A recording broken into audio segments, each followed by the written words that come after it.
Almost. Major. Holy fucking shit, this is major!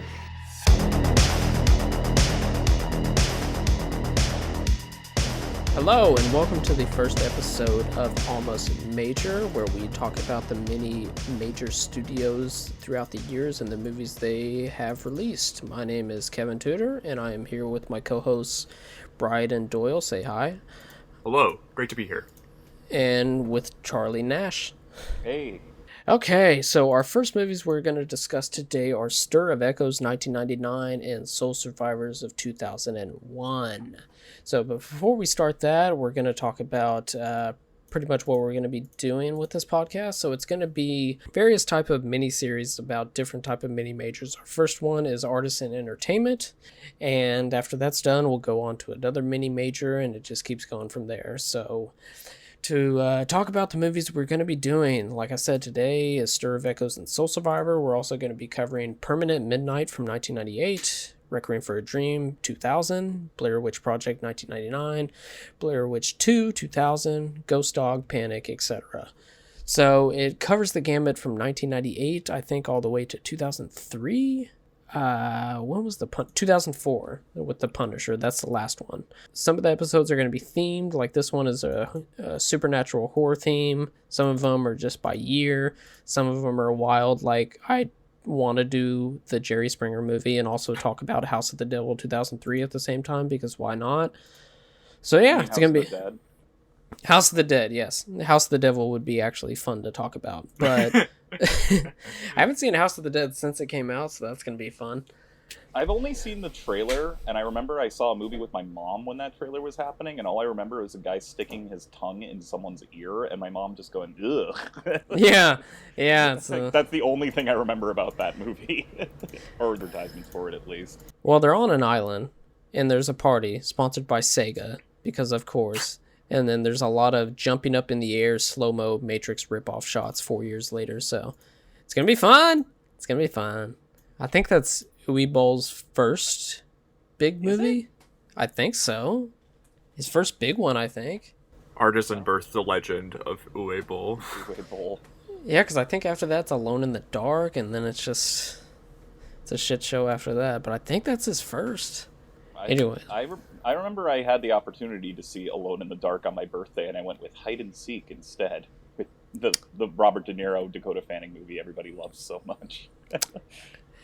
So you were going to fail no matter what? No matter what. I also think Boogeyman was that year. Is that, that's the guy from Seventh Heaven, right?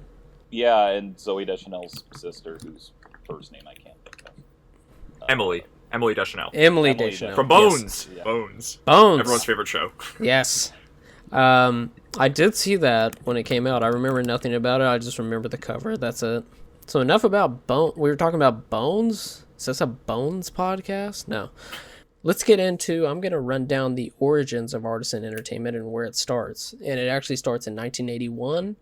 A lot of this is a lot of merging companies jargon, but I've tried to shorten it as much as I can. But it does have some very wild turns. 1981, Artisan is first known as Family Home Entertainment, aka FHE, which was founded in 1981 by Noel C. Bloom. Although VCRs were still very niche in 1981, Bloom linked up with numerous film production companies, and they provided the rights for VHS copies of their films. In 1983, they started USA Sports Video and USA Home Video, and USA Home Video's distributing movies like Silent Night, Deadly Night, so not family movies. So that's kind of their more serious brand of stuff. In 1985, these brands all combined into IVE, aka International Video Entertainment, and was used to distribute titles that USA Home Video did previously. By 1986, by this time, video distribution had become such a lucrative operation that companies such as IVE were able to help underwrite costs of movies in exchange for video rights. Securing the rights to even a single popular title could be enough to support a company in the mid-80s. In August, IVE brings in former chief operator of RCA Jose Menendez to head the company. In 1987, less than a year later, after not turning a profit, IVE bought interest in Lieberman's Enterprises, a Minneapolis company that delivers software to retailers. Shortly thereafter, IVA gets bought by Carico Pictures, which put out Total Recall, Basic Instinct, and the first 3 Rambo movies. Bloom leaves around this time to start Celebrity Home Entertainment, which just put out a bunch of, obscure stuff from around the world. Now, fast forward 2 years to 1988, IVE and FHE merged with Lieberman to consolidate into Live Entertainment, and the company finally becomes profitable. Around this time, Menendez wants to be less reliant on strictly releasing Carolco movies, as other mini-majors such as Canon and De Laurentiis weren't doing the best financially at the time. And Live at the time had 1,300 titles, which was not much at the time compared to other majors. And Menendez wanted to cut the amount of movies they released to just 24 a year and signed some hot producers at the time, including Taylor Hackford, to some deals. Having gone through the loss prior to the acquisition from Carolco, Menendez looked at the other independent companies that were spending too much and being financially unstable and wanted no parts of that. Menendez told the LA Times in December 1988 that you can read article after article which tell you independent video companies are having a difficult time. And here's the wild part of it. In 1989, Menendez's son murdered him and his wife, also known as the Menendez brothers. That was an insane thing to read about. I had no idea that he was involved with the Menendez brothers. That's insane. Yeah, same. Wow. Apparently, before their sons were caught for the crime, people suspected that it had something to do with the mob, since it was rumored around the time that Live had alleged mob ties, which I haven't found anything else about that, so that's just something to ponder. In 1990, IVE becomes Live Home Video. Wayne Patterson is named Live Chairman CEO. 1991, Carolco and Live tried to merge, but Carolco and Live weren't doing too good financially. January 11th, 1991, Live Entertainment buys Vestron for $24 million after Vestron Pictures wasn't looking too good. Vestron put out Dirty Dancing, Abel Ferrara's China Girl, and I see they also put out Bob Balaban's Parents, which I also covered that's recently. what I was about to mention, yeah. So I good. haven't seen that. It's a lot of fun.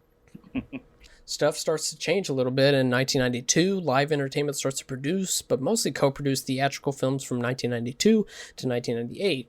Major releases include Reservoir Dogs, Trees Lounge, and Wishmaster.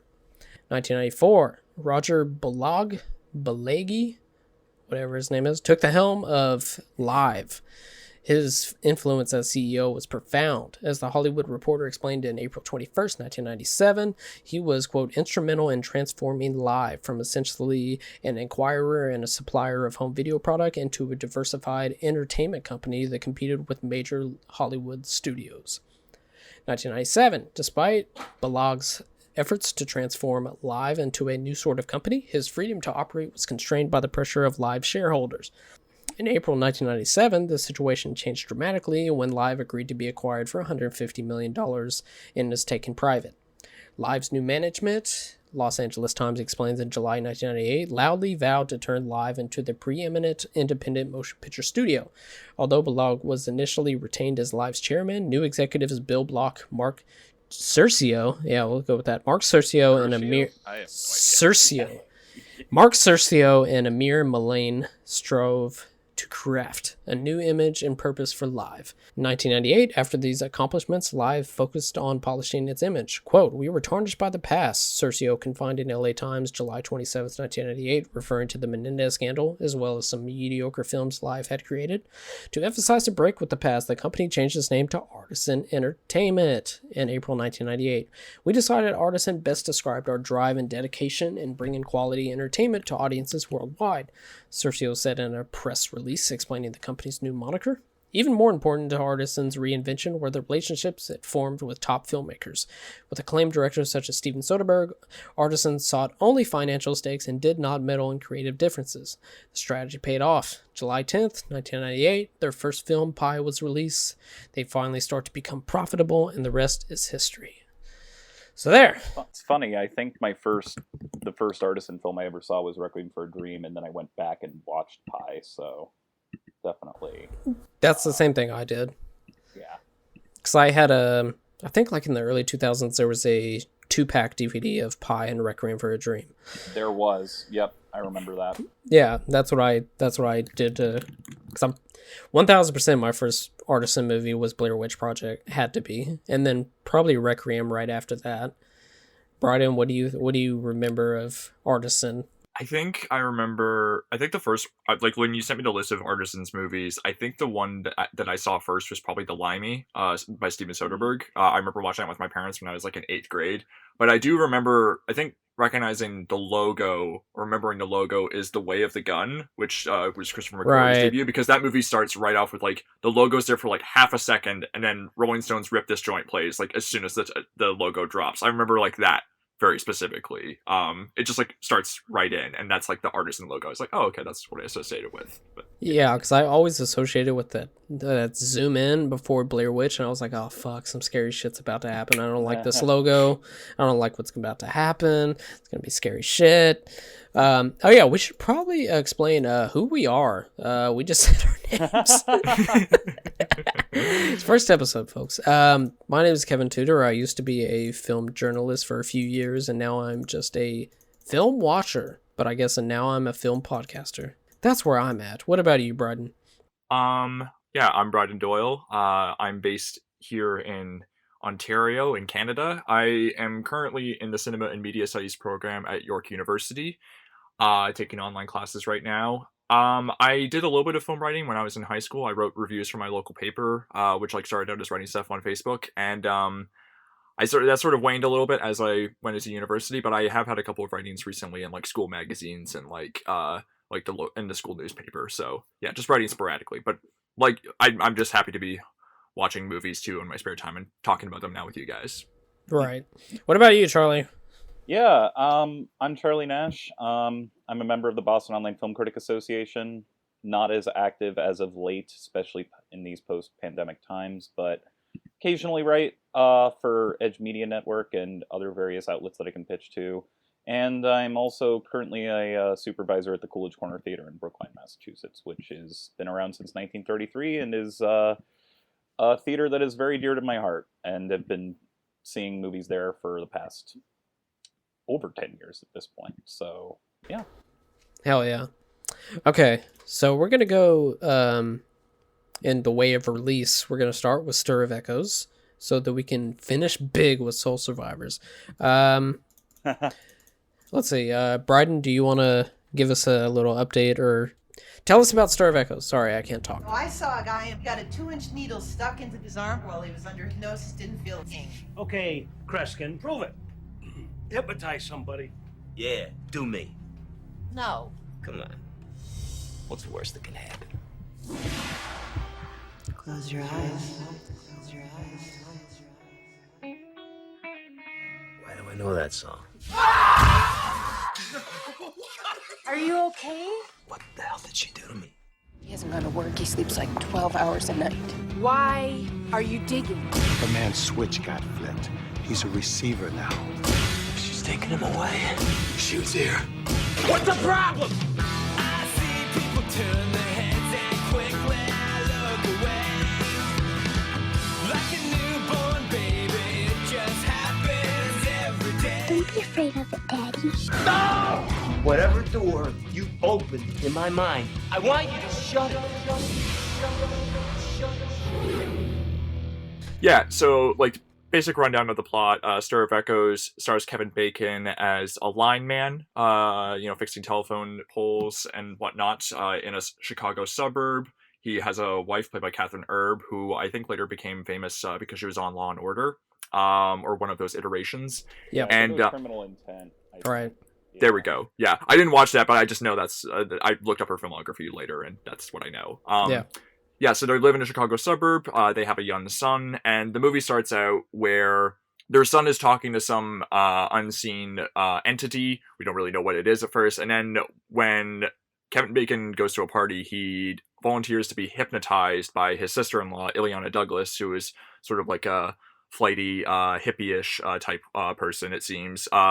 And when he's under, he experiences these weird visions of a girl who seems like she's being murdered, and then after that he starts like hearing voices, seeing a bunch of nightmarish visions, and he starts to think that he now has a connection to the afterlife involving this girl's murder, and he sets out to solve it.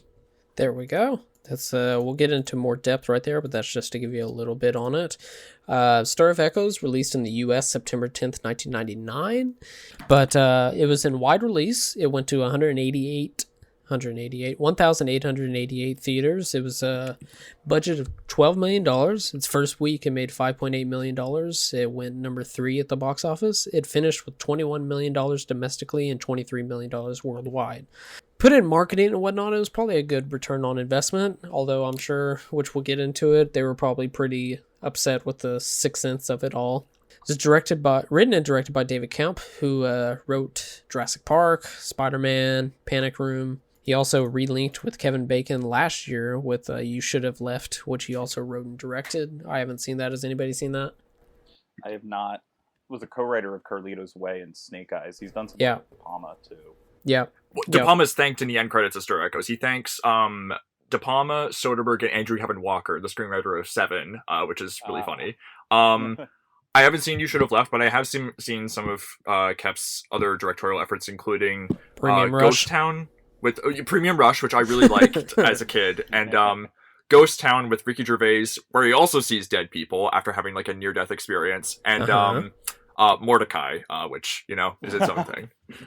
Oh, I was thinking of the other movie he made with Johnny Depp, which was Secret Window, which I'd say more in the vein of this. Yeah, I saw it with my mom in theaters, and it was like during the winter, and I remember it was during a point where my mom just couldn't handle scary movies anymore, and she wore one of those big puffy coats with a hood on it, and she looked like Kenny from South Park the entire time because she just pushed the hood down to the point where she could barely see the screen, which was very funny to me because I thought I was going to be the scaredy cat in that movie, but I don't remember it being a scary movie. It's just John Turturro with a big hat. You stole my story. Yeah. He's having fun in that movie. Bryden, I know, Kevin, you saw this before, right? Yeah, I saw this last year. Yeah, and Bryden, this was your first time? No, I watched it like pretty much exactly last year. I think I was probably like in the mood for like scary movies and like thinking, oh, this one's like for free on one of my streaming services, and I like Kevin Bacon. I'll check this out. Right. Yeah. So about Brian De Palma, why he's thanked, it said that he paid the set a visit and offered the director some ideas, one of which was shooting a long take of Kevin Bacon during the first half of a long dialogue scene, which I don't... Really good shot. That's a really good shot in the movie. Yeah. And also Andrew Kevin Walker did some script doctoring, but because of the DGA or writers or whatever, like, it couldn't be credited, so he got a special thanks. Only like one more thing of trivia. One other thing we'll bring in afterwards, but another thing of trivia, which Bryden, you told me about, is they were both shot in Chicago and both filmed by Fred Murphy. Yeah. He seems to have shot, like, he also shot Freddy vs. Jason, which I also caught up with last week. So I guess he was just like a late 90s, early 2000s horror guy, I guess. Right. I guess I need to give Freddy vs. Jason another shot, because like this, I hadn't seen it since I was a teenager, but... It's not good, but it's fun. Like, I said in my Letterboxd review, like, I wish I would have seen this with a packed house when it came out, because it would have been so much fucking fun. Mm-hmm. Okay, let's talk about who's in this movie. We got Kevin Bacon playing Tom, and prior to this, he was in the masterpiece Wild Things. Yes. I fucking love Wild Things. I watched Wild Things 3 times during quarantine because I'd never seen it before, and then I just had to show people like how insane that movie was. You're like, wow, this twist is insane. You're like, wait until the other 30. My roommate came in, my former roommate came in during the first twist after the courtroom scene, and I was like, wait, what is this? And then was like, okay, I need to actually watch this in full because this is insane. Right. I think I watched that a few years ago, and yeah, I was just like, I thought I was going to put it on and be like, this is going to be so terrible, and I was just like, this movie's brilliant. It's so funny, too. It's funny. It's so funny. Nev Campbell's so good in it. Everybody's so good in it. And it's funny, too, how Wild Things and both Stir of Echoes and Wild Things have spawned direct-to-video sequels that don't feature the original cast members, I think. I have never seen those. Also, Denise Richards, possibly her best role. She's very good in that. Either that or Drop Dead Gorgeous. Oh, God, she's so good in Drop Dead Gorgeous. She's so good in that. Oh, it's so good. I knew exactly what type of movie the Wild Things was when Denise Richards shows up at Matt Damon's house when he has his girlfriend over, and they're like, "We're here to wash your car. Where's your hose, Mr. Lombardo?" And the girlfriends are like, Matt Dillon, not Matt Damon. Matt Dillon's girlfriend is like, "Are you really going to let them wash your car?" And he just goes, "Oh, come on, it's for a good cause." And the camera's just like closing in on like their white t-shirts, and I'm just like, "Oh, this movie knows exactly what that's trash." It knows exactly what you want, and it knows the genre that it's parodying, and yeah. I haven't seen any of the direct-to-video sequels. I did watch the trailer for Stir of Echoes 2, which apparently has Tom from this movie in it, obviously played by somebody else. But I think it said it was like originally called something else. I think they may have just made a character him and then just called it Stir of Echoes 2 and put it on the Sci-Fi Channel. So weird. Like 8 years later that Sci-Fi was just like, how about this? Because we're tired of playing the original movie on Sci-Fi every day. But I feel like, was this movie, I couldn't find any info on like its video release, because I feel like Stir of Echoes was a movie that, yeah, definitely, first of all, it was released in 1999, where like, I mean, Martin Scorsese released one of his best movies, Bringing Out the Dead, during this time, and even that didn't make an impact. So like, but The Sixth Sense obviously overshadowed it. Also a better movie, frankly. It does seem like one of those movies that everyone caught on video. Like, I specifically remember being like put to bed so my parents could watch this movie. That was my first memory of this movie. It was like, which I remember those now, days. It seems like that perfect kind of movie where like it is like a spooky movie for adults to just like take. Like, it's not a cozy movie per se, but it is that kind of like spooky campfire kind of plot that is right, not too overly violent and not too like just scary enough for mainstream audiences without ever like it you know, it wants to be mainstream enough to appeal to everyone without like scaring off anyone who isn't a hardcore horror fan, I guess. Right. Yeah, it's like a very soft R. Yeah. Like it's very, you know, I think it's Sixth Sense, but also just like Blair Witch came out, and then Sixth Sense came out, and then this came out all within pretty much a month. Like Sixth Sense probably did fuck them on this, but I think people were probably just horror movied out. I mean, it's also, I gotta be honest, at least in my opinion, Blair Witch and Sixth Sense were much more influential and stand the test of time much more than this one. Yeah. This one feels like much more of a time capsule, because I was watching this and I was like, you know, they really don't make thrillers like this anymore, and even though I didn't love this movie by any means, I will admit that I liked how there's no fat, and like every scene actually, for the most part, serves a purpose. I guess even the subplots that get dropped, they're at least like they're moving the plot forward in a way where like, and there's certainly stuff they could have expanded upon, and I'm sure we'll get into that, but like, I don't really think they make thrillers like this anymore. But I also wonder if it's like, because it is such a 90s film in terms of like just the way it's structured and the way it's shot and the themes that it's exploring, I guess. Well, yeah, and also it's very 90s because that painted black cover that plays at the end. Ugh. So bad. So bad. And it's used during one of the most crucial scenes of the movie, and it's like I feel like they paid that band, who the band's name is Moist, if that makes you feel better. I feel like they paid them for that song, and then they were just like, "Ah, fuck." Yeah. And also, like, where do we use it? Yeah, The Devil's Advocate also came out 2 years prior, and that ends with the actual version of Painted Black, and I felt like that was more appropriate. Here it was like in a scene that we'll talk about, I'm sure, where they use it to blare out a murder, an assault that turns into a murder, and it's just the worst. Like it's just... why couldn't you just put it over the credits? Like, yeah, well, then because Devil's Advocate just did that, but I don't know.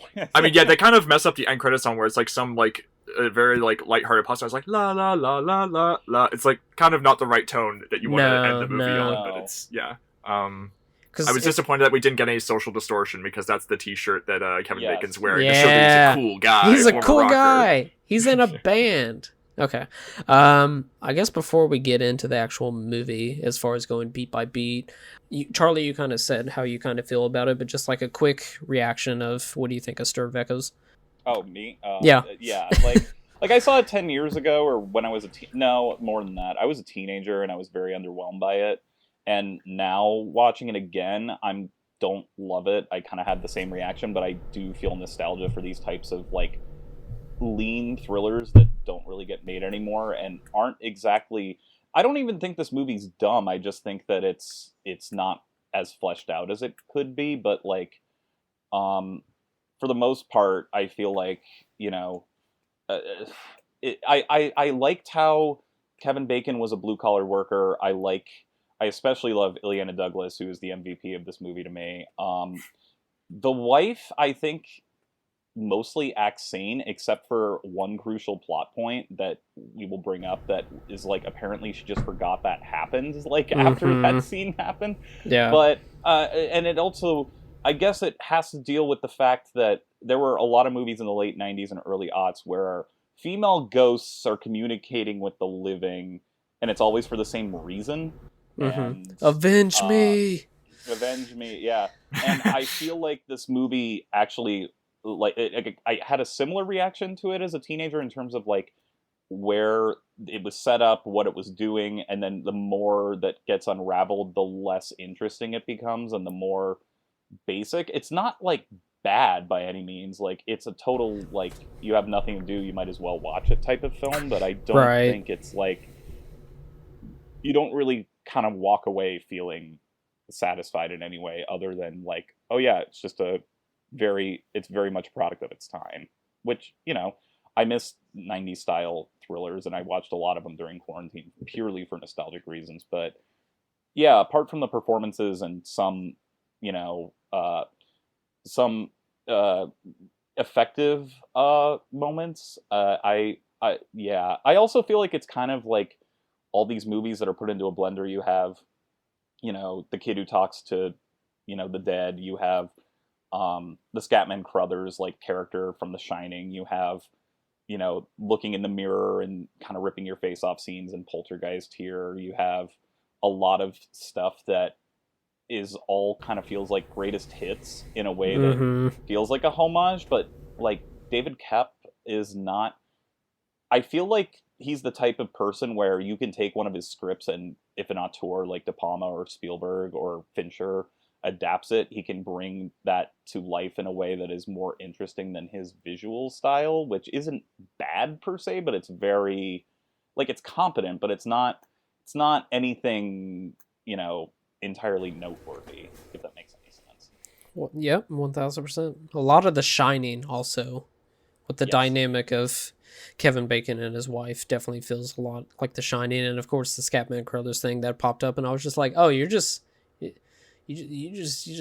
watched The Shining last night, didn't you? Yeah, literally a black character who goes up to the child and says, "You have the gift." Like, it's the same thing.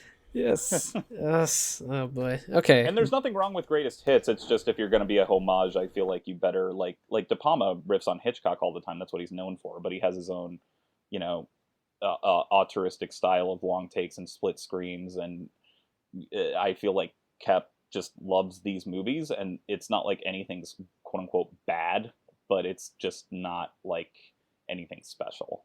Right. Yeah. It definitely feels like it's like, remember that part in The Shining? Let's do it. Instead of like, you remember Rear Window? Well, I want to take like the aspect of this and make it into my own, you know, stuff like that. So, Bryden, what do you think of Stir Echoes? I think it's just okay. Like, this is like a total like 6 out of 10. Like, you know, rent it like off of like a free streaming service and everything. And yeah, I think it's very watchable, like scene to scene. Like I enjoy Kevin Bacon's performance. I like that he's kind of like a prickly presence like throughout the movie and everything, where like there is humanity to him, but also he is kind of an asshole. I think like he plays that energy very well. Like there is like kind of like a seething resentment and bitterness like under like even like his fake smiles and like his sort of like snarly laughs. And I like some of the shots, although I think it's pretty damning of like Koepp's sort of functional nature as a director, that like one of the most memorable shots in the movie where it's like the camera's pulling back from like Bacon on like the telephone during the telephone operation as like he's being talked about how his mind is all open now to all these spirits from the outer world, and like, you know, as the camera's pulling back, it's sort of like emphasizing like how vulnerable he is and everything. Like that's a really good shot. But then like Kevin said that like that's like De Palma's influence just from visiting the set. It's like, yeah, okay, that shows that Koepp maybe is not like the most personality driven director. He's a writer. I don't know. I did like kind of and yeah, like there's like, again, watchable throughout, but like it does like make, there's like all these details that like are interesting, but like, I mean, yeah, you like the blue collar, you said you liked the blue collar status of like the character, and I think that is interesting. Like whenever a movie has like a character talk about like money troubles, but I feel like they kind of just drop that. It's just sort of window dressing at the start of the movie when like the wife like says, "Oh yeah, like he has like too many, he's like used up all his sick days and everything," and then they just like never really talk about it again. I feel like a better movie. I really thought of, and maybe it's a unfair thing to say, but like because I just watched it recently and also it's a much later movie, but Take Shelter I feel like kind of like does a better job of like looking at the working class anxiety, the marital troubles, and also like trying to give yourself a sense of significance and purpose by investing yourself in like this project that may or may not be worth the energy, like whether it's real or not. I didn't even that's think maybe a about little Take unfair, Shelter. but because like again like but like I'm just thinking, I don't know, I feel like this movie does like have some unfulfilled potential. I feel like, I mean, we'll get into it, but it's okay, it's fine. And Bacon I think holds the movie together. His reaction shots throughout are very very fun to behold, I think. I'll stop rambling. He has that amazing shot where he kicks the bucket and hits the window, and it's just fan-fucking-tastic. Because I love it when he finds the boot, when like he has the dream where he like finds the boot and then like sees the kid like shoot himself, and then like he wakes up again, he's like, that boot better not be under there, and then like he finds in the music like goes dome, he's like, uh-oh. It's like he plays like it's such like the world weariness is so real but also so funny. It's great. Yeah, I just think it's fine. I do like the 90s of it all, even though the painted black cover is terrible. I kind of, that's what I go to 90s movies for, and it's just, but Kevin Bacon's really good. You know, Catherine Ebert, how do you say her name? Is it Herb? Herb? Probably Kathleen Herb. She's fine. It's kind of just unwritten on her part, unfortunately. I think the kid is fucking terrifying. I don't like him. He's creepy. And Ileana Douglas and Kevin Dunn are a fun time. But yeah, it's just fine. And I also feel the same that Charlie, like whenever it wraps up, I'm just like, oh, that's what we're building towards. That's okay. I mean, like, I'm not saying it's not important what they're trying to avenge or anything, but it just kind of wraps up really quick and then they just move, and that's pretty much it. But let's get into what happens in this. Tom Watsky is a phone lineman living in the working class neighborhood of Chicago with his pregnant wife Maggie and his son Jake, who possesses the ability to commune with the dead. Pretty much starts out, I remember the kid in the bath talking to who we know is Samantha, and Kevin Bacon playing guitar in the back because he's apparently in a quote shitty band, which we never really pick up on again other than just him strumming on a guitar a few times. Yeah, he gives up on it when he finds out his wife is pregnant, and he's gonna like take on more shifts, he says. But yeah, it's, and then the kid is, I can't tell you how fucking creepy this kid is. He was uncredited in The Wedding Singer, and then he's in this, and that's it.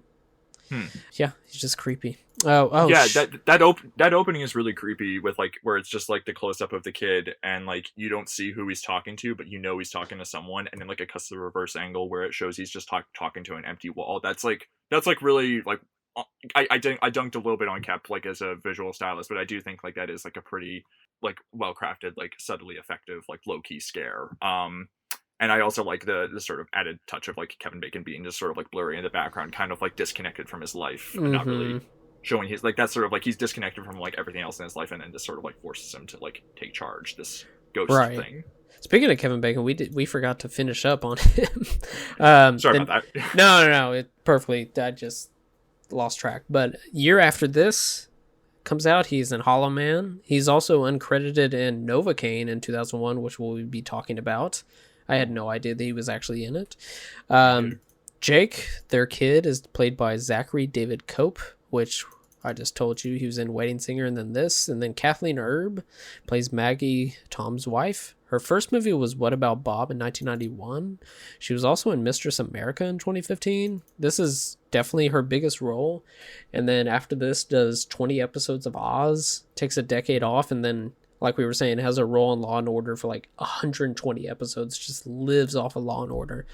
Ileana Douglas plays Lisa, that's Maggie's sister. She's in so many movies prior to this. Like, she'd been in 3 Scorsese movies at this point. And she's also in Dummy 2002, which we will talk about soon. No, the Ileana Douglas thing I thought was so interesting, and I think she's great in this movie, is that she broke up with Martin Scorsese in 1997, and this movie came out in 1999. So her character is in the bar just being like, too drunk. not physically attractive. Like, Yeah. I just love that. I'm like, that probably was just Ileana Douglas being Ileana Douglas. And I also, God, that we'll get into this plot point, but I love that one point Kevin Bacon knocks on her door and she's like, I'm sorry, we just smoked this really fat doobie and it's taken me for a ride. So this is all kind of like, just you showing up like this is me, kind of just startling. Ileana Douglas is so underrated, and I love her in pretty much everything, and especially in the 90s, I feel like she played lots of great parts that, like, if they didn't steal the movie, they stole she absolutely made an impact on the scenes that she was in, like Cape Fear, which is one of the most brutal things you'll ever see. Stuff with her in Cape Fear, To Die For, which I need to watch that. Oh, it's one of Gus Van Sant's best films, and her role in that is it's a supporting turn, but it totally everything that she does in that movie is hysterical, and then something that she does in the end is just incredible. But yeah, she has those big eyes and that distinctive voice that no matter what, she's going to be noticed in a movie she's in. Yeah. Let's see what happens next after the opening, and we get the title card and all of that. We get pretty much Tom and Maggie talking, and also her sister's there. Lisa is there, and she says that she knows that Maggie is pregnant because she's a witch or some stupid shit. Kevin Bacon says a line like, I just liked how your ass looked in jeans, which is okay. That's fine. They go to a house party down the street, and they use the baby monitor to still listen to this kid, even though he's like 6. Like, I don't know why you'd still use a baby monitor, but you use the baby monitor. To be fair, the kid is creepy as hell. Well, yes, he's very fucking creepy. That kid. Yeah. Yes. And they're strapped for money, I guess. Like, that's like the implication. So like they can't afford a sitter, maybe. So like they have like the baby monitor just so they can like listen in on him without having to pay for a sitter. Maybe that's like the idea. Also, that baby monitor has got some range. Because I think they're like a few houses down. It's not like they're like way down the street, but still, it's pretty good. So they go to this house party. They meet Kevin Dunn, who's Frank, I believe is his name, and his son is like a football player and whatnot. And there's all this. Maybe I'm being ageist, but I'm like, y'all are like all middle aged having a house party. Like, I don't know, but. They're all there. I mean, I'm 30 and I'm still doing that shit, so I don't know. I'd like to think that I would. I don't know. Anyway. But it's also Chicago, and just like how Kevin Dunn is talking about just how good the neighborhood is and all this stuff, and because he's definitely a working class guy, and Kevin Bacon is talking about like, I know you don't want to be with somebody who cuts wires all day and shit like that. So it's very, very tight knit community, very blue collar stuff like that. But I will say, every time Kevin Dunn mentioned how it was a good town, it made me chuckle, because that's like half of his dialogue. Is literally he has to explain why he's doing something because this is a good town. Like, it's almost like take a drink every time he says that. But yes. Anyway. Speaking of Ileana Douglas, on the way to the party, she says, I won't look a gift boner in the mouth. So that's a line that she says. Not sure what that means, but I will say I kind of love that to the middle-aged thing. I love that all the single middle-aged people, and even the people who are together, we don't get movies where adults are horny anymore. And I did find that kind of refreshing, that they were all just kind of like, yeah, like, fuck, man, like, we were, like, I don't know. I just found that interesting, where I'm like, you can't have dialogue like that anymore, or no. if you do, it's only for, like, plot purposes, as opposed to just these people are human beings who have sexual drives. Yeah, so. I was being a shit, you know, that's good that they're middle-aged and they're not letting their kids keep them back from getting drunk and being put in hypnosis. Well, I kind of like that, yeah, because, like, they have a kid, but they're not, like, to the point where they're just like sleeping in separate beds or like are tired of fucking. I found that kind of interesting. Yeah, because his wife just wakes up in the middle of the night and she's like, we're gonna fuck. And he's like, I'm seeing dead people, stop it, you know. I will say, like, that is one thing that I was thinking about, where I'm like, I understand her intent, but she can't read his body language of like, I'm still traumatized from what just happened, and she gets mad at him about it, and I'm kind of like, well, he was like, I get, like, he was like, I was crying and screaming, and y'all put a fucking pin in my hand and whatnot. Yeah, like, I clearly am suffering from a traumatic moment, and I'm not saying, like, her idea of having sex with him is a bad idea, but once he's not into it, it's like, well, stop, and don't take it personally. Like, right. Well, because I think he says, like, no, it's just bad. And she's like, thanks. He was like, no, I wasn't talking about you. I was talking about, you know, the stuff. But he says, I feel like I was being attacked. And she's like, gee, thanks. I mean, that's like not the first time that he said, I mean, of course, like, he has, like, the right to, like, say no, but, like, he does, like, express, like, a lot of things badly. Like, when, like, he's first told that she's pregnant, he's like, bummer. Like, he says the wrong thing a lot of the time. He's not great at expressing his emotions because he's a man. Well, the thing that's the weakness in the script for me is that the wife has every right to be annoyed, but it's almost like she forgets certain things that have happened before then. Like, right, 1000%. As if one of the men in black just like completely brainwashed her from a scene before, and it's not like she doesn't have any right, but it's almost. But the movie is, I feel like, trying to put them on the same level, and instead it just kind of comes off as like, well, you're just tone deaf, or you just have memory loss or something. Because I don't know if we learn if she has a job or what she does for work. I think she's a nurse because she's wearing scrubs, right? Yeah, you're right. When she brings home the groceries and finds that he's digging up the yard, and again, like, that's kind of like where, like, her role in all this is kind of weird. It's partly the writing, but also the performance, where she's just sort of like sees her yard being dug up by her son and her husband. She's like, okay, and it's like kind of like a weird. You guys, and it's like it's kind of, it doesn't fit quite the tone of the reaction that like a regular person would probably have, where to be like, what's happening? Why is my yard being dug up? That's concerning. Yeah, and you brought up Take Shelter, Bryden. Like, the Jessica Chastain character is very much concerned all the way through, the more insane her husband gets, and like it's almost played for comic relief in ways where it's just like, yeah, I mean, we haven't gotten to certain plot points yet, so I think we should keep going with that before I say anything else. But yeah, her character's inconsistent, I guess. Right. Okay, so next up, at a party one evening, Tom challenges Maggie's sister Lisa, who is a believer in paranormal activity, to hypnotize him. And he leans in and goes, what's the worst that could happen? And I was just like, that's a Martin Lawrence movie. But after putting him under, Lisa plants a post-hypnotic suggestion in Tom, urging him to, quote, be more open-minded. But of course, that door opens up to bad things. Tom then begins experiencing visions of a violent scuffle involving a girl who he later learns is Samantha Kozak, a 17-year-old that disappeared from the neighborhood 6 months prior. Yeah, so what that description doesn't say is, yeah, there's after he gets put under, which is a really, really cool scene, where it goes into she says, picture an empty movie theater, and there's nothing in there, and it's just a white, and then it says, like, what does it say? Does it say wake? Or it says sleep, and then the second one says dig. That's right. And then he snaps out of it, and apparently, like, what we didn't see is that he started crying and sweating, and they put a safety pin in his hand because they told him to. And Kevin Dunn is like, remember that kid who used to beat your ass when you were 12? And he was just like, I just want to go home. And then they go home, they're in bed. I don't think he's asleep, or I think he's, like, you know, still traumatized by the thing. Maggie initiates sex with him, and he's just like, yo, I'm seeing people being suffocated. Can we please stop? Ileana Douglas says that only 8% can be hypnotized, so he's special.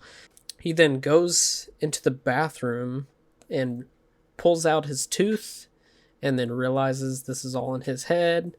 I think right after this, he calls Ileana Douglas while he's doing his phone repair stuff. And she's like, yeah, I planted a door, which means people can come in. But of course, that means creepy stuff can come in. We learned that Samantha is the ghost in the house and everything like that. I think we're pretty much caught up, so yes. I also love that in that scene that Ileana Douglas is like, oh, I'm still in bed and I can't deal with this. When, like, she has, like, perfect hair and makeup. I know. It's like, and Ileana Douglas is a beautiful woman, and I love looking at her in this movie. It's just funny to me that she was just like, I'm too hungover, and it was like, you look like you just blow-dried your hair out of the shower. It's also like a very stereotypical, like, sort of, like, flighty person's, like, apartment, where it's like curtains around the bed, and also art easels leaning up there, and she smokes pot and has candles. I can't get out of the bed until I have caffeine. Like, she's cool. We should also probably, are we going to talk about the Liza Whale scene? Yes! We find out about Samantha. Yes! I mean, Paris Geller herself. Paris Geller herself. Yeah. Yes. So, I think Maggie is on the phone with somebody, and the kid is being creepy, and is like, you should call so-and-so to call Debbie. And she's like, what? How do you know this? You're 5. And then she calls Debbie, and she's like, that's weird, I guess. You're 5. How do you know, like, teenage girls? But she shows up, and there's this really weird effect where Kevin Bacon and I keep going back from names to actor names, so my bad. But Tom and Maggie are gonna leave to go to a high school football game with Kevin Dunn and his wife. He's looking at Paris Geller. She doesn't have a name. Her name is Paris Geller. Liza Wilde. But every time he looks at her, it turns red and a negative, and it's like, and it's kind of like a buzzing sound. And that effect is never ever used again. It's only for like those few moments where she enters the house. Yeah, like, it's very strange how you think that's going to play into the visual scheme of things, and it just never comes back. Well, then when they're leaving, and he starts seeing red everywhere, which red sure lights, and then like there's like a red traffic light shot. Like I think in the climax of the movie, you see like a red traffic light through the windshield. I'm like, is that a callback to the red but light that thing? Yeah, it's only for that one sequence, which is weird. They're like the color red, like, and then it's just like, but it's only for that stretch of like maybe not even 10 minutes of screen time. It's very strange how that is a trigger for him, and then that just goes away. I don't know. Yeah, it's kind of funny because it's so out of left field that it kind of makes no sense, and it's just funny, like Kevin Bacon looking at her as he's leaving, and she's looking at him, and then it's just like, the fuck? But okay, so Paris Geller's there. The kid, Jake, is upstairs. They pretty much say, like, hey, you're just house watching. Like, he's going to be asleep, whatever. She's reading The Shrinking Man, which is by Richard Matheson, who wrote A Stir of Echoes. So I wrote that down, and I was just like, I wonder if that's connected to anything. And then I looked at him, I was like, oh, cool. But it's an Easter egg. Yeah. So Tom, his wife, and Kevin Dunn are going to the high school football game. He's seeing all of these red lights and whatnot. He knows something's weird. I don't know why it seems like this high school football game is attended by everybody in Chicago all at once, and there's only one entry, and everybody's like packed in like sardines trying to get in, and he pretty much is like having this anxiety attack or something, and then he sees through his visions or whatever that Paris Geller is really upset about Jake talking about Samantha. And she's really upset. How do you know Samantha? All this stuff. And then she's like, oh, we're going. And she takes him and leaves. And then that's where Tom is like, Jake's being taken away. And then they go home. They try to find her. She's not there. There's a really great line where he starts running away and Maggie's like, where are you going? He's like, I don't know. Yeah. And then, so Debbie, Paris Geller, Liza Wilde, goes to the train station, and apparently her mom works at the train station, which is such a contrivance, because it is like that thing of like she's taking her somewhere. No, her mom just happens to work there. Like it just, you know, that they just had to be like, well, she has to meet up with her mom. Where's a place that could cause suspense? What if she was at a train station? Like that type of thing. Yeah. And also considering that David Koepp also co-wrote Carlito's Way, a stupid part of my brain would be like, that would be really funny if they're like on an escalator and then Al Pacino's just like on the escalator, like avoiding like everyone. And then that chase scene is happening around. Like, but anyway. Oh boy. That would be great, a Carlito's Way extended universe. But it very much takes place in Penn Station in New York, that set piece in Carlito's Way, but it just, my brain is just broken. Anyway. Right, yeah. So they're there, they for some reason find her, and she was like, Mom, he keeps talking about Samantha. And it was just like, people have the name Samantha, not just your missing sister. Like, but anyways, and then her mom is just like, she's been missing for 6 months. And then she pulls out a photo. She's like, look at the photo. Look at me and Samantha. Do you know this kid? Do you know him? And Jake doesn't say anything. And then the police is like, hey, you should look at the photo. And I was just like, cops don't act like this, but that's fine. Yeah, no, I thought the exact same thing, where I was just like, what are you talking about? They literally said they kidnapped their kid. Cops would not give a shit about this woman screaming, look at the photo. They'd be like cuffing her at this point. Like, yeah, and she is very erratic, and they're just like, is that your kid? No. And he's like, okay, well, he's just very understanding. But Kevin Bacon is like, no, I don't know who that is, and they walk away. But well, his wife wants to press charges, and he's like, no, it's fine. And then they walk away. He's like, that's the fucking ghost I saw in our house. And it's just like, we didn't touch on that, but yeah, there's a scene where he wakes right after he pulls out his tooth. He sees Samantha on the couch really quick, like as a ghostly figure. One touch I did like is that they immediately put the connection to, well, why did you hire her? And it was like, well, because he was saying, our son was saying, hire like this name, and then, and then what I find to be interesting but also frustrating is that the wife automatically believes Kevin Bacon, and there's not like she acts like rational within this type of genre of movie of like, oh wait, I'll listen to you, and then clearly sees that her son is like not all there and is hearing voices, but isn't like she plays along in a way that isn't like the wife who just won't listen to anything, and it's just like, we need to press charges, but then later scenes seems to forget all of this, like, yeah, like it doesn't make any sense. It's frustrating in the way that it's like some scenes she's written well for this type of role in this genre in a way that isn't frustrating, and then is frustrating in other ways as if she just has memory loss. So yeah. Yeah, I mean, that's what I was also thinking. Her character is so, like, especially when she takes the kid away after he's digging and whatnot, and then, like, an hour later, she's like, I miss you so much. I'm sorry we fought. I'm gonna go pick you up right now. He's like, what? No! Yeah. Well, because he says, like, her grandmother dies, which he knows about because, like, he says, like, she says, like, oh, my grandmother's in the hospital. He's like, no, she's not. And then, like, he, like, cuts himself off, and then she gets the call, grandmother's dead. He knows because, like, he can see dead people and whatnot. Then she says, like, oh, like, I have to go we're going to the funeral. It's like, do I have to come? And then, like, she, like, gets mad at him and everything, and then like that's the thing that's frustrating is like even Kevin Bacon can't put this aside, like, and I get that this is the point, and this is it felt more like a plot contrivance of anything, so Kevin Bacon can be doing his thing and she has to be away. Like the grandmother dying doesn't really have to do with anything, it's apart from her saying like, she practically raised me. It's more of a plot device so that whenever he's in danger, yeah, a pivotal point. And it's also supposed to, I guess, show that like Kevin Bacon is also being a selfish asshole who can't put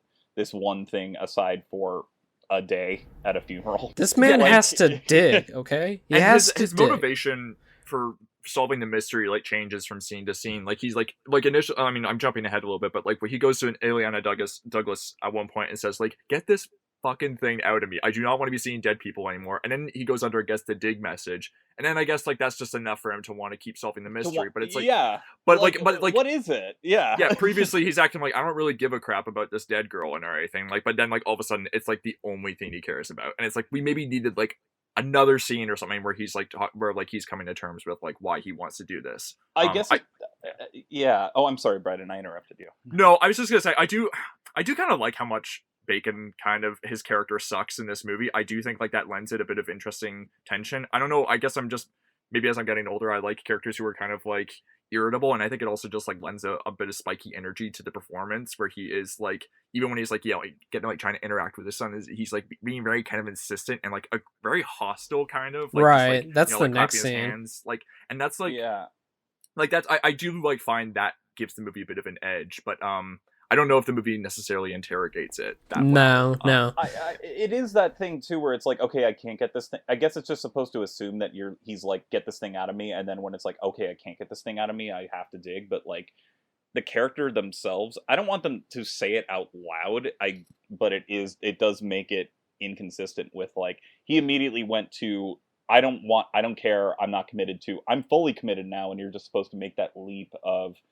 he just wants to get it out of him. But instead of saying, I just want to get this out of me, he goes from, this is the most important thing in my entire life. And it's just like, really? Because you really didn't give a shit like a few scenes ago. Like you really didn't care. So if it wasn't like, if he didn't say, look, I just want this thing out of me, I have to dig. Instead, he just pulls a 180 and it doesn't make any sense. So I will say the fact that the son is also digging, I was like, well, that's not smart to have your kid also be digging for a dead body. But I do love the throwaway joke of like, he's not going to find anything, he's fine. Like he's like 5, he can't dig that far. Yeah, and I think that's like, again, it's an interesting thread that the movie doesn't really expand upon, but like the fact that the son is the only person who has like the connection. Like there's like the shot that I really like where the son is like standing over Bacon, like slumped over on the staircase. He says, "It's okay, Dad. Like it's just like the ghost doesn't like want to hurt you or something like that." And like he's like, how does he have this power? I don't know, but I do like that they have. I mean, that might have been interesting to know how he has that power, but like he I like that they have that shared connection. It's almost like he's the grown up in that shot where he's like, just sort of comforting his dad. And then like, the wife, Catherine Erb, like talks about how like they're like, having like their own like secret club almost that she's left out of. But we don't really see that in the rest of the movie. Again, it's like the movie like kind of just like papers over a lot of this stuff where it's just like character developments happen off screen, and then like things and like the character development that we do get, like it's like just spoken about in dialogue, and then kind of just like that's all we get really, like one line. Yeah. There was apparently a deleted, I don't know if it was a deleted scene or it was taken out of the script before they shot it, but apparently how Tom and Maggie met in the original script was he was a lifeguard, and he was able to foresee that she was going to drown, and that's how they met. So it's taken out, but it's meant to imply that like he passed this on to his son when he was born. And also the alternate ending to this was they have the baby at the end, and the daughter has the same power that he has, but that's not in the movie at all. That's also a weird thing. Like, why does her being pregnant, what does that have to do with anything? Nothing at all, because she does not look pregnant. Nothing happens with her being pregnant besides like how the long first. Does the movie take place across? Like, I mean, that's like a little bit unclear, I guess. Like, I mean, when she goes to see the guy who they meet at the cemetery, like he asks like how long has he been having these visions? She says a few days. So I guess it's like maybe the movie takes place across like a week or something. I don't know. It's a little unclear. And then like it makes sense when she's freaking out because she's like he's gonna lose all of his sick leave. Like that would make sense, especially for a blue collar worker, and that would make sense why she's so stressed out. Right. But everyone's acting as if he needs to get over it, and it's like it's been a few days. Like trauma lasts a lifetime. Like let alone a few days. Jesus Christ. Like right. It just everything is just weirdly inconsistent in this movie to a point where like I'm like I love how real these people are being too. But are they being real in this type of genre? Like if they're like, not like I need everyone in a genre movie to act like, because usually it's weirdly, I guess the thing is like, usually people are either completely ignorant or completely invested. And this is like characters switch sides on a scene to scene basis, which is just strange. Right.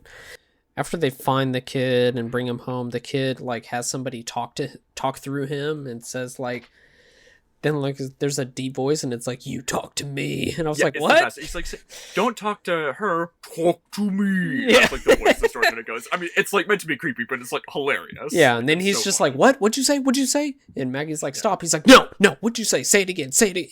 He doubles down like 15 times on it. There's another football game, like tailgating-esque event and whatnot, and it shows like a town barbecue, I guess. Yeah, kind of like that, and it shows everybody, and then there's a brilliant wipe to Kevin Bacon just looking haggard as fuck, being like, you ever heard about Samantha? There's like a record scratch sound, I think, that's like soundtracks the whip. It's so funny. Apparently, it's discussed in the scene, Tom hasn't left the house in a week. He's missing work. Ileana Douglas says that Maggie should get a hot priest, and I wrote down maybe Luke Wilson from Soul Survivors. And yep. Yes. Tom has a nightmare where Kevin Dunn says they're going to kill them, and then he walks down the street and walks into Kevin Dunn's house and sees his kid pull a gun out on him and shoot himself in the side.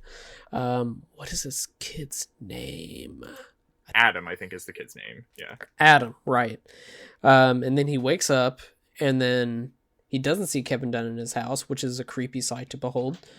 But he sees other things that match up, so he immediately runs to Kevin Dunn's house because he hears a gun go off, breaks the window, gets in there, and Adam actually did shoot himself, so he did foresee that. Everybody's coming home and whatnot, and Maggie takes their kid and is like, oh, we're going to go on a walk. And then they walk into a cemetery. There's a funeral happening and whatnot.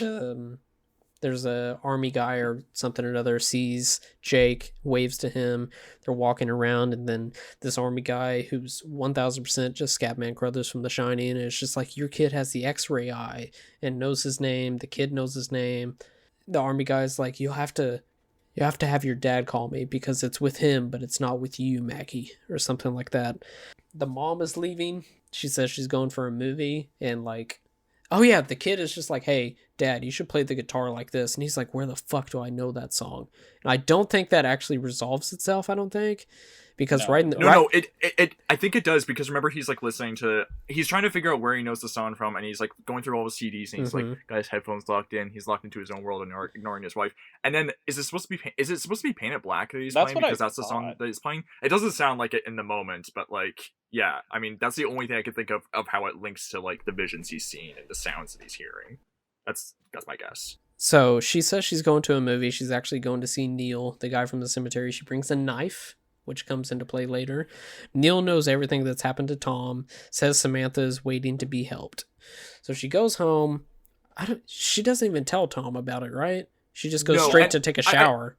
I do want to talk about this scene a little bit. This scene did kind of put me off a little bit, like how like she is shown taking a knife, and then it just so happens that the neighborhood she's going to has a lot of like black passerbys like that she's going by, and it's like, is this like like it kind of like makes it almost look like a weird kind of othering, where there's like a jump scare where she goes down a dark alley and like a guy like runs up a fire escape. There's all this graffiti. It's bad racial stereotyping. Yeah, absolutely. I mean, it's out of a Stephen King, and I love Stephen King, but he's known for having these, you know, black mystical prophets or whatever. It felt like that out of me. I mean, The Green Mile came out the same year. That does the same thing, you know. Like it's. And look, maybe it's like a commentary of like how like maybe it's like some like poking fun at this character, Catherine Erb's character, how like she is like, you know, maybe a white woman from like a predominantly white neighborhood, like a suburb and everything. Maybe that's like, I don't know. Maybe it's realistic that her character would like with that kind of would have those kind of prejudices or whatever. But the movie doesn't do anything with it. No. It just kind of feeds into it. No. It's not interested in it. It's just a plot device. I mean, it's just othering. It's very weird. And off-putting.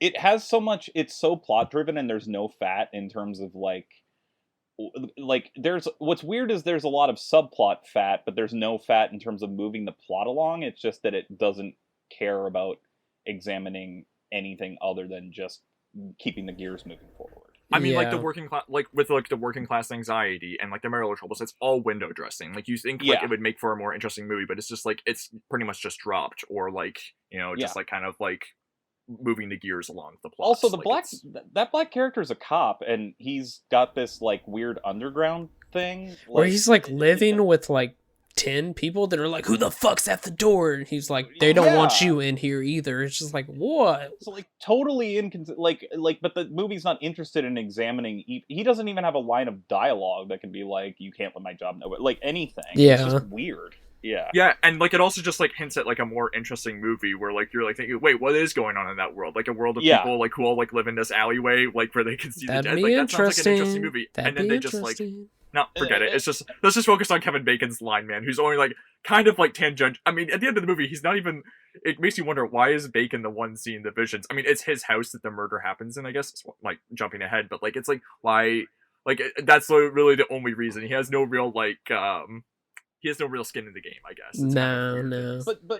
But my big complaint about Catherine Erb's character going on is like she completely forgets that she did this, that she went to this place after this person said your child has the gift, and then saw all this stuff going on, and then it's as if her character just never went there, because everything following this, which we'll get into, is like her just kind of throwing her hands up in the air and being like, why is he being like this? And it's like, well, you know, and you don't bring it up at all.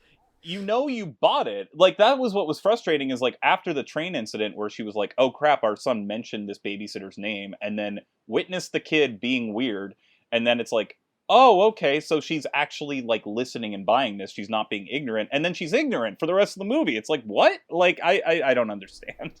Yeah. One line that I thought was really funny from Neil, the cop who has like the connection and everything, the X-ray vision, when he's asking about like her husband seeing visions. I love this succession of questions he asks. It's like, well, how long's it been going on? And then he says like, was it a car accident? No. You know, did a child die? No. He's like, did he kill someone? Like, I just love like the escalation of like circumstances. Also, I get that it's 1999 and we weren't talking about mental health as we are now, but like even Ileana Douglas's character is like, we are talking about a ghost here, and not one person mentions maybe he needs therapy, maybe he needs like to deal with trauma in any way. They're all just kind of like, suck it up. Like, you know, Ileana Douglas, who is the most sane character who knows what's going on and knows that her like form of mythology is correct. Even she isn't like, maybe he should get help. Like I know I'm a witch and everything, but I also believe in like this stuff. Like nobody mentions any. They're just like, whatever. And I get that you could argue like, well, it's a blue collar job. They couldn't afford therapy, but the movie doesn't even bring that up. They could have done that in like a throwaway line. Like, she's also the antagonist of this movie. This is all her fault. Like, not really, but I mean, if she wouldn't have done this, we wouldn't have found Samantha's murder. But she's just like, yeah, he's seeing stuff. Well, if she hadn't done this, that kid would be like in an institution or something. Like it would just be a movie about like what's wrong with our son. Is basically it. Yeah, like they would just be like, ugh, we can't afford these like medical bills or something. Right. Yeah. Okay. After she talks with Neil, she comes home, has a shower, and the movie's just like, we need to see her naked for some reason. And then for some reason, that was weird. Yeah. Apparently she's in the bathroom. Samantha sees her. She can't. Maggie can't see Samantha. The water goes from hot to cold really fast, and she goes downstairs to fix the pilot light. The kid is watching The Mummy Shroud. Samantha shows up in the TV and keeps trying to make him watch Night of the Living Dead for some reason. It's like not scary. It's actually really fucking funny. Yeah. She goes. He's just annoyed about it more. Like he's just like, stop changing the channel. Like trying to watch. Yeah. He's not terrified at all. Yeah. She goes to light the pilot light. I think like Samantha like fucks with the light bulb down there to try to make it scary. Tom's seeing more visions of Samantha, and he's not sleeping anymore. He goes back to Lisa and demands she undo what she did, but when she hypnotizes him, Samantha tells him to dig. Tom complies and starts digging holes in the backyard, eventually tearing up the house in an attempt to appease Samantha. Now, another things that happen is during the scene, whenever Maggie comes home and whatnot, this is like the most shining scene because Kevin Bacon feels so much like Jack Nicholson in the scene. Like he had a line, he's like, as you can see, I'm very busy right now, okay? Like, just straight shining right there. Waving his arms, like, gesticulating and laughing, sort of like, why don't you tell someone? I really want to see how it sounds. And it would make, again, as I commented before, it would make sense if he's just like, look, I keep getting visions, and I just want them to go away. Instead, he has this self-righteousness where he's like, this is the most important moment of my life, and it's like, wait, really? Like, where did this come from? And maybe damn, that's sad. Yeah, like, and I agree with her when she's like, well, when you say my life, you mean our life, and what the fuck am I supposed to deal with that? But it doesn't, and maybe that's supposed to be the movie commenting on, like, masculinity and not wanting to open up about stuff. Probably, but the wife already knows everything you're going through. This isn't anything that you're hiding from her. Yeah. Like, if it was all hidden, this would make sense, because he'd be like, well, my wife will think I'm crazy. Instead, she's seen everything before, and even has seen stuff that she has not revealed to him about this supernatural power. Right. So, like, it doesn't make any sense. It's just convoluted and weird.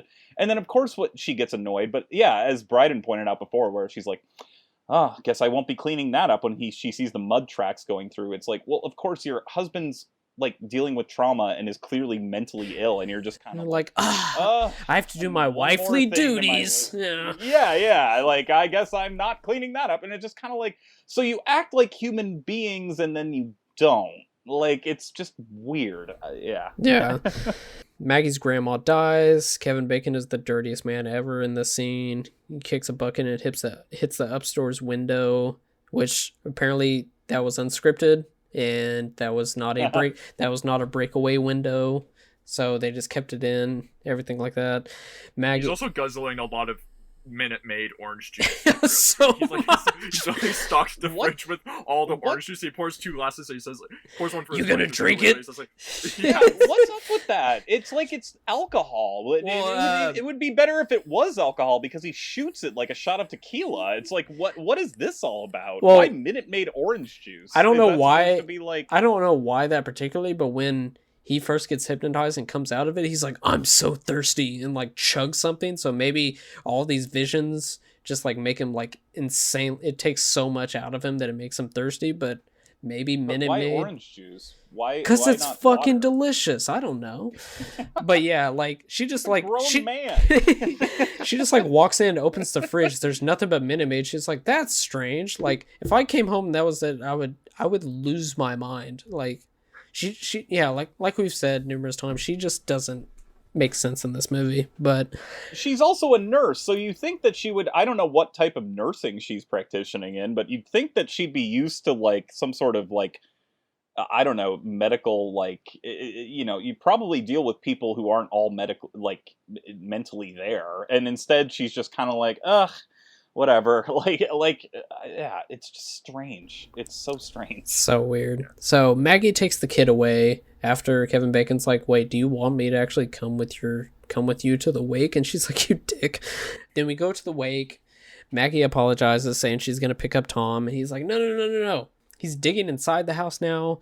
He's in the basement. He starts breaking the concrete of the floor, and then he accidentally hits this old wall, and then Samantha's corpse is in there.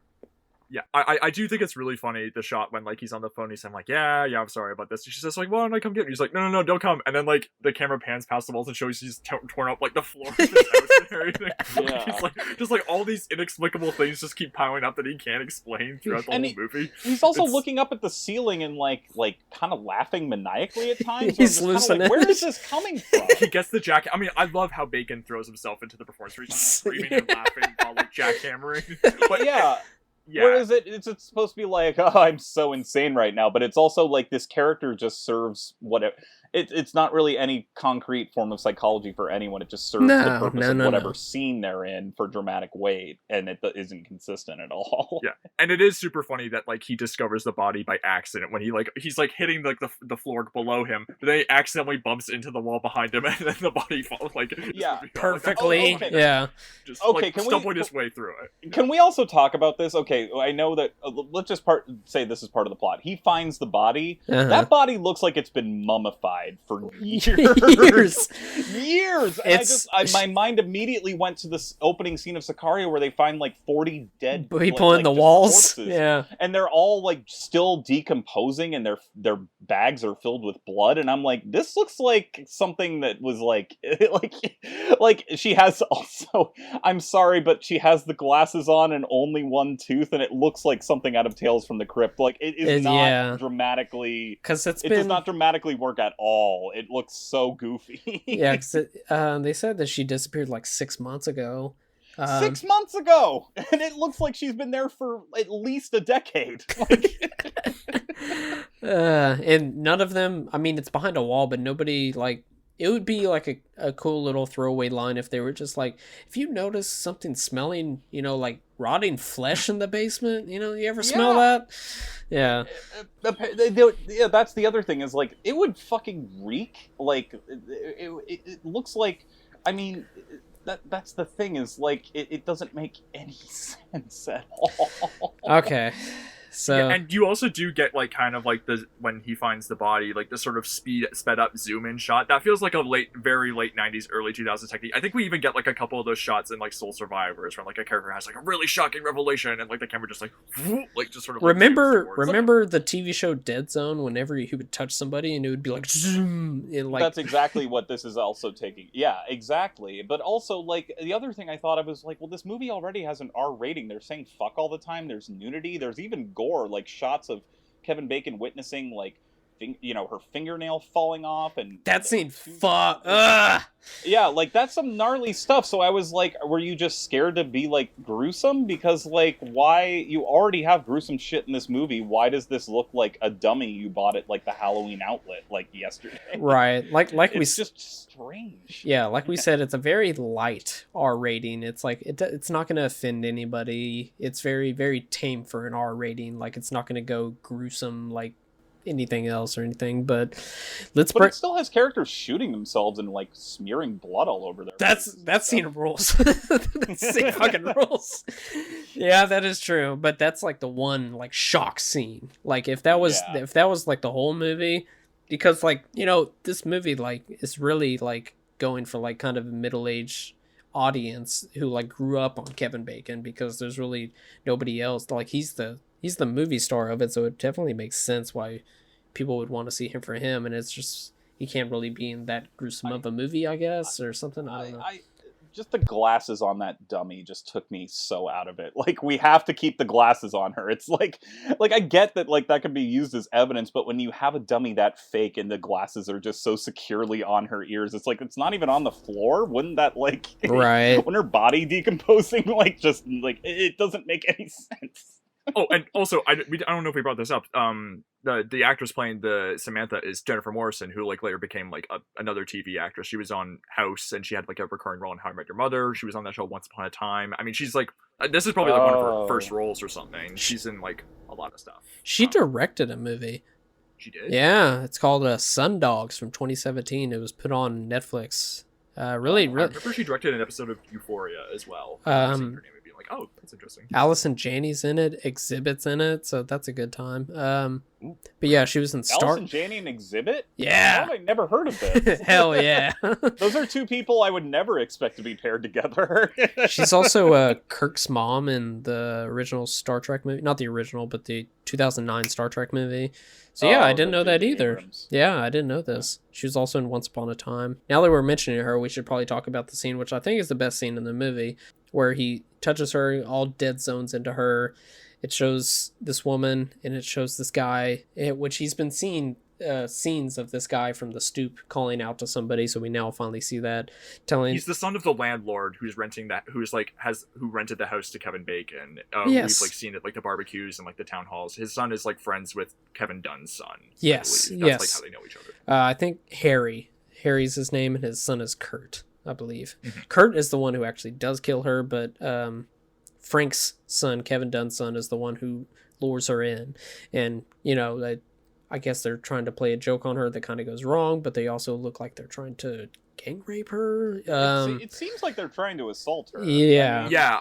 It's like, I think it's the landlord's son, Kurt, who like is like making Adam, like, who's Kevin Dunn's son, like try to like, you know, like get up the courage, I guess, to drink and everything. He's like, it's clearly like he's the dominant one in this like friendship or whatever, and then it turns into a rape pretty quickly, and then like what she starts screaming and like, you know, like tearing fingernails and everything, and then they put on Paint It Black. That's like the song they turn on to like block out the noise. And then Kevin Dunn's son like puts like the plastic cover over her. That's like the thing that kills her. And then like as like you get like this sort of pinhole effect of like, you know, her perspective as she's like slipping away, like dying and everything, you hear like the one guy say like, great thinking, Adam, like with the like the plastic wrap and everything. Now she's fucking dead and everything. They also weirdly, I don't know, this isn't important, but it's weird to me because they make a point of it as if it's supposed to be important. They say, first of all, they say happy St. Patrick's Day. It is fucking winter. They've got like a puffy coat on. I know Chicago is the windy city and it's, you know, north of the country and everything, but it's like snowing out. Like, first day of spring is like only a couple days away. And why does it matter that it's St. Patrick's Day? Is that supposed to show the passing of time? Because they haven't defined what time the movie's taking place in earlier. Well, like, I guess in the present day. I guess it would be September, because if it's St. Patrick's Day and she's been gone for 6 months, it would be about September. And they're going to a high school football game, so probably the first one. Yeah, but it is that weird thing where it's like, what does this have to do with nothing? Anything? Why does it have to be St. Patrick's Day? That's just such a weird know. line of dialogue. Because if you say something like that and then I see the aesthetic, like, I don't mind that it's winter, but if you say it's St. Patrick's Day and then it's just fucking snowing outside, I'm like, well, that's weird. Like, I don't know. Very minor quibble, I know, but it was just, it was a moment, I guess, that I don't think it's the best scene in the movie, because I think that not saying stuff like this doesn't happen. I just felt like that whole thing was so clunky and so didactic, and like it's horrific. Don't get me wrong, but it was just like it felt like this is what these people do, right? Like come on in, it's a surprise. And I'm like, I'm not saying stuff like this doesn't happen, and I think it's still a message that in this whole movie and covering up the death of this girl is still, sadly, very important in the year 2021, where shit like this does happen still. It's just, it all felt very weirdly expositional to me in a way that like didn't feel like organic drama. Right. If that makes any sense. Oh yeah. They say that she has like a intellectual disability, which this one random guy at their like party or whatever, it's just like, oh yeah, she's the R word, right? And Kevin Dunn actually like gets like really defensive of him, but I kind of read that once it's revealed that he is like covering it up, so he's like getting extra upset about that. Yeah.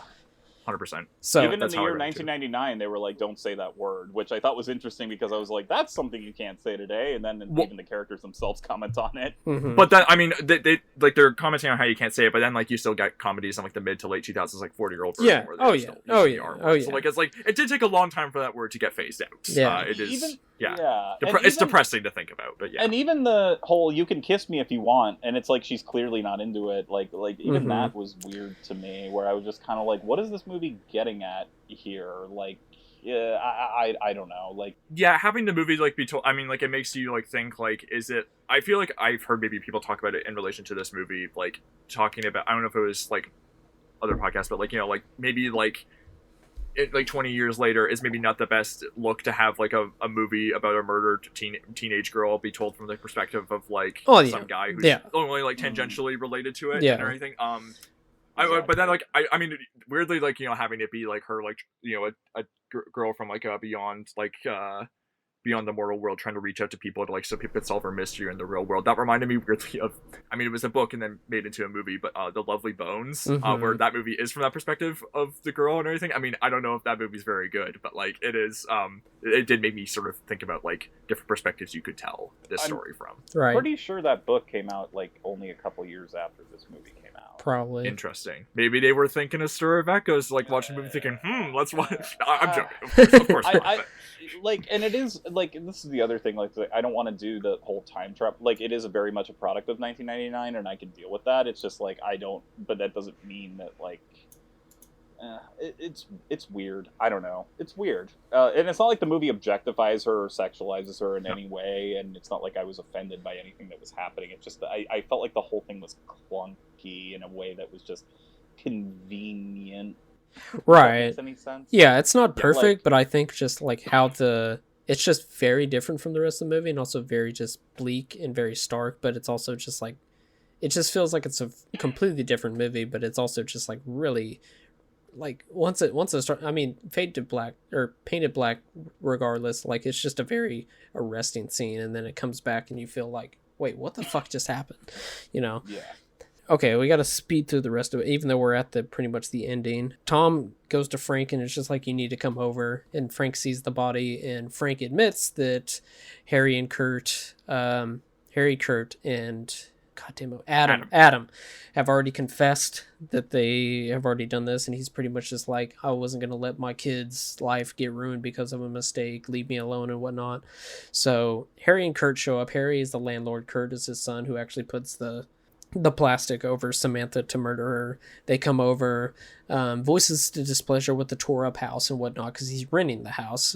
They corner Tom with the intention of killing him, but Maggie interrupts them when she arrives back home. As Harry takes her hostages, Frank emerges from the basement and fatally shoots both Kurt and Harry to save Tom and Maggie.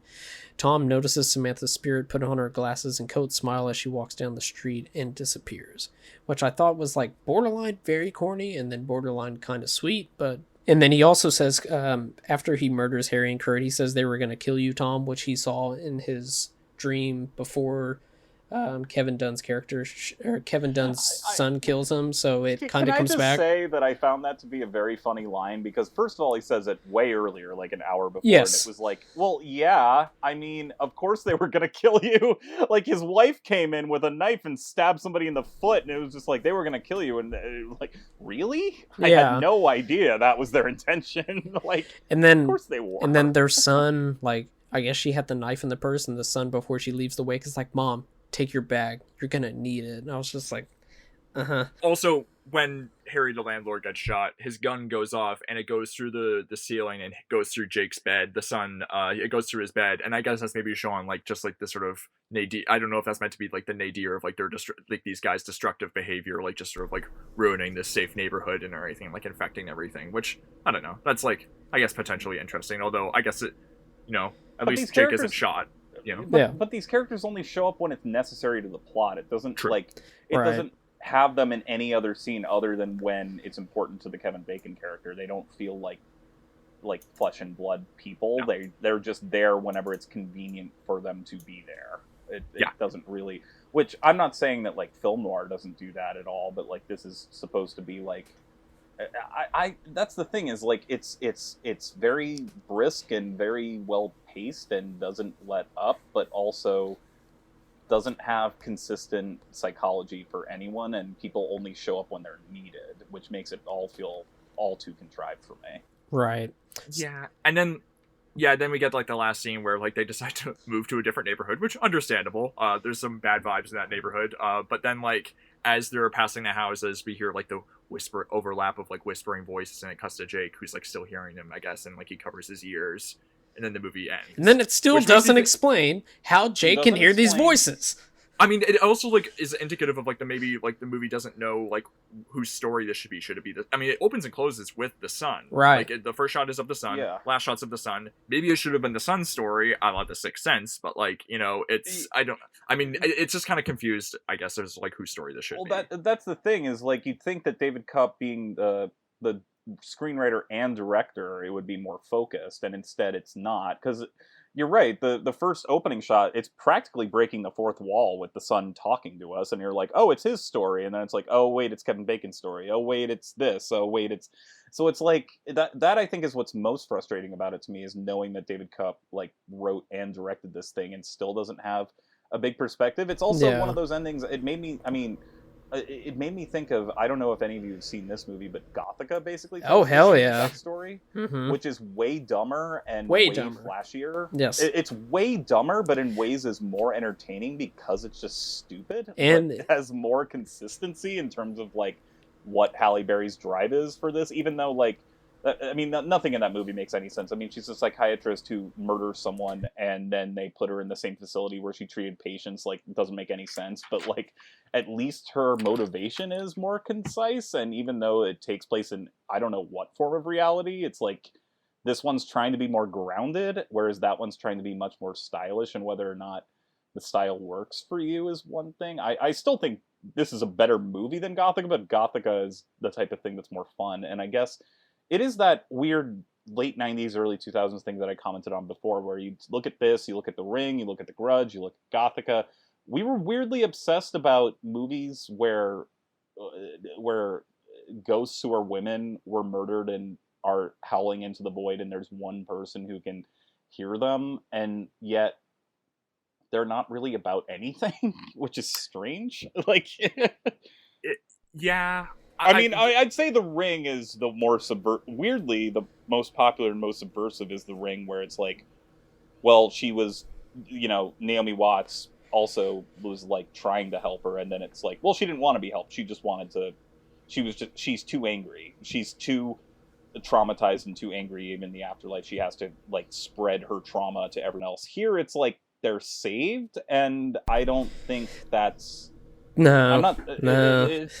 I don't want to go so far as to say it's icky, because it's not like it made me feel gross, but it's not exactly okay either to be like, well, now everything's solved. Like, no. Like, it also has that really, it has that really corny shot when they're in front of the U-Haul and both of their arms pass, and it's like really slow mo, like everything's fine now, and I'm just like, no. And apparently your son's still fucked up, even though we don't know why. But whatever. I guess. And Kevin Dunn, who's like Kevin Bacon's like childhood best friend, probably going to prison too because he like is an accessory after the fact or whatever. Well, that and murdered 2 people, even though that's in self-defense. But he's also on the stoop afterward, and he's like, "This is a good neighborhood." I'm like, yeah, you've said that a few times. Yeah. It also made me weirdly think of Promising Young Woman in the way that they're talking about men being like, "Is this all?" And obviously Promising Young Woman is commenting on numerous genre exercises, but it was like, almost characters have that, they have their whole lives ahead of them thing. But I'm like, well, right. Promising Young Woman, which I know is controversial and people have various opinions about, at least it was about that, where this movie just happens to be about that in the last 10 minutes for whatever reason. Like, it's not really about that at all. I don't know what this movie's about, and it doesn't need to be about anything. It doesn't have to, but like, if you're gonna throw stuff out there that is like serious, like stuff like this, it's like, why? Like, it has no focus. I don't know. I get you. would it be bad? I mean, I don't know if this is like a good idea for a movie, but I did think about what would the movie be like if a similarly skeptical character like Kevin Dunn, because Kevin Dunn is also skeptical of like the hypnotism thing. It'd be, what if he was the one who like started seeing all these visions, and then he had a reason actually to not want to like tell people what he was seeing, because he realizes, well, I know why I'm seeing this and everything, and or maybe he doesn't know like his son's like committed the murder or whatever. Like that would be, I don't know. That might have been like more like that would maybe be thorny and also potentially icky, but like I don't know, like that would maybe be a bit of an, again, like sort of like potentially edgy like sort of thing where he's like, you know, this guy is like seeing these things and he has a reason for why he doesn't want to see them. And it's like I guess what I guess what I was trying to say is like I think about like a lot of, because I watched a lot of 90s junky thrillers in the 90s that were like just trying to be genre exercises that touched upon important issues like this, but never were really interested in them. And then like they were just like, well, this stuff happens all the time, and we're trying to make it palatable entertainment for 100 minutes. And in some ways I'm nostalgic for movies that don't reek of self-importance like this, which I guess is what I kind of found kind of refreshing. But then at the same time, it's like, I don't care if you're a genre exercise, but like you're throwing this theme at us in the last 10 minutes and you're like, this is what the movie's really about. And it was like, is it? Yeah. Is it what it was about? Like, yeah. Like I you know, like why can't you just be a movie? Like I don't know. Like it's weird. Yeah, to use the phrase I've used many times throughout discussing this movie, window dressing. It's only all just like window dressing. It's very surface level stuff. Yeah, it's yeah. And like, look, I love being manipulated by junk for 90 minutes and shutting my brain off and not having to think about anything. It's just sort of that thing where it's like, well, if you're gonna address how this is an important issue, like then like don't just I don't know. I'm not gonna be able to shut my brain off if this is what the movie's boiling over to men covering up the murder of a woman and then saying this was a good town and we have to keep that image. It was like, well, that was never what this movie was about. No. It just happened to be about this at the end where it's like, well, then I'm going to get annoyed that it's undercooked because you're addressing something that actually happens that's pretty serious and then just making it part of it. As Bryden pointed earlier, this character's arc, which I don't need the movie to be I'm not screaming that it needs to be self-important because that could go terribly wrong too. It's just like what is this? Like, what am I here for? Apart, like if it's gonna be fun, make it fun and schlocky, but you kind of want to make it like adult in quotation marks and professional and like mature, but that actually makes it more immature. Right. Yeah, totally. Yeah. I think that's all we have to say on Stir of Echoes. It just, the ending just, it definitely feels like, well, we avenged her death, now everything's fine. It's just, no. But maybe it isn't. Yeah. Then, like, that's a note of ambiguity. Yeah. But it's not even like dead women is the theme either, because who knows what voices the son's hearing. It's just like he can just see ghosts. Yeah. So it's just, Yeah. Speaking of movies with ambiguous endings, should we move on to Soul Survivors? Thank you for listening to this week's episode of Almost Major. As we talked about earlier in the episode, this was going to be a double feature with Soul Survivors, but we learned that we should just do one movie an episode and not have a 3-hour episode. So check back next week for our discussion with Soul Survivors. Please rate, review, and subscribe to us on iTunes. Please follow the pod on Twitter at Almost Major so you can keep up to date with what we'll be covering in the future. Myself, I can be found at Twitter and on Letterboxd at KevBonesy, KEVBONESY. Bryden can be found on Twitter at Bryden Doyle and Letterboxd J Doyle. Charlie can be found on Twitter and Letterboxd at CNash91. Once again, thank you for listening.